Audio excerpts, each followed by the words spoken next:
સત્તાના નશામાં ચૂર છે કેજરીવાલ. ભાજપે કેજરીવાલ પર કર્યો પ્રહાર. કહ્યું જેલથી ચલાવાય છે ગેંગ, સરકાર નહીં.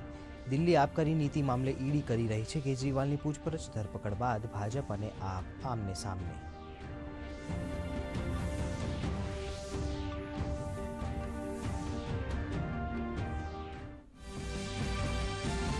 ટ્રાયલ કોર્ટના રિમાન્ડના આદેશને દિલ્હીના સીએમ અરવિંદ કેજરીવાલે હાઈકોર્ટમાં પડકાર્યો. 24 માર્ચે તાત્કાલિક સુનાવણીની કરી માંગ.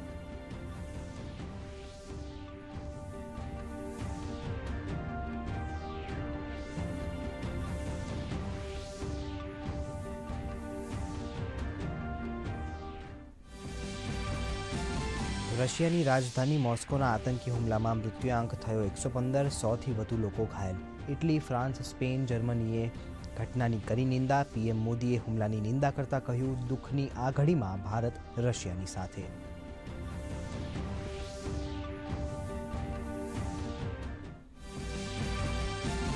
ભાજપની કેન્દ્રીય ચૂંટણી સમિતિની ત્રીજી બેઠક દિલ્હીમાં શરૂ. કેન્દ્રીય ગૃહમંત્રી અમિત શાહ, સંરક્ષણ મંત્રી રાજનાથસિંહ, ભાજપ અધ્યક્ષ જેપી નડ્ડા પહોંચ્યા બેઠકમાં. મુખ્યાલય પહોંચ્યા ભાજપના દિગ્ગજ નેતાઓ.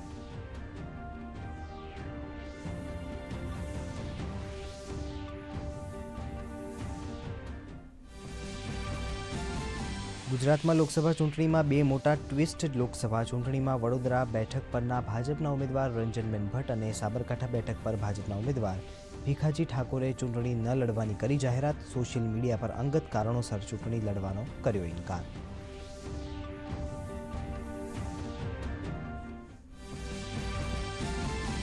લોકશાહીના પર્વમાં વધુ સરળતાથી સહભાગી બની શકશે દિવ્યાંગજનો. વિશિષ્ટ સુવિધાઓ પૂરી પાડવા ખાસ ડિઝાઇનથી તૈયાર કરાઈ સક્ષમ એપ્લિકેશન.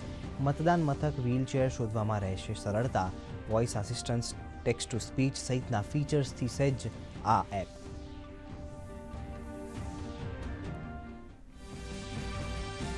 કચ્છ, પોરબંદર અને ગીર સોમનાથમાં વધી શકે છે તાપમાનનો પારો. આગામી 5 દિવસ હીટ વેવની હવામાન વિભાગે વ્યક્ત કરી આગાહી. તો અમરેલીમાં નોંધાયું સૌથી વધુ 39.8 ડિગ્રી તાપમાન. છેલ્લા 24 કલાકમાં ગરમીમાં આંશિક ઘટાડો.